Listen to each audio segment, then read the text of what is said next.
אנחנו ילדים וילדות שגרים ביישובי עוטף עזה ומשתתפים בחוג לעריכה והפקה של סרטים ואנימציה.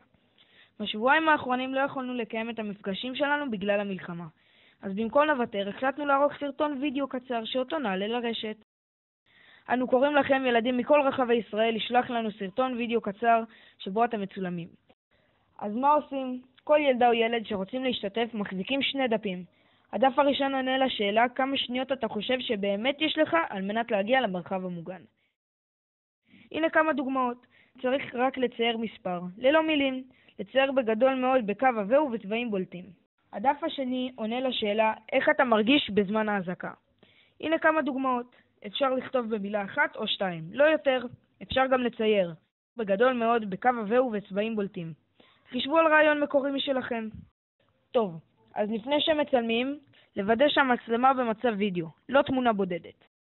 להחזיק את המצלמה בצורה אופקית, לא אנכית. להחזיק את המצלמה בגובה העיניים של הילד. זהו, עכשיו מתחילים לצלם. הילד מחזיק את 2 הניירות כאשר הראשון מסתיר את השני. כמה שניות לאחר תחילת הצילום, הילד מפיל את הדף הראשון על מנת להראות את הדף השני. להמשיך ולצלם עוד מספר שניות. זה הכל. את הסרטון, אמא או אבא ישלחו לכתובת הבאה, negev.kids@gmail.com, ואל תשכחו לבקש מהם לכתוב במייל שהם מסכימים שנשתמש בסרטון בצירוף שמם. כדי שנוכל להשתמש בסרטונים שלכם, ההורים שלכם צריכים להסכים. בהצלחה לכולנו ושיהיה כבר שקט!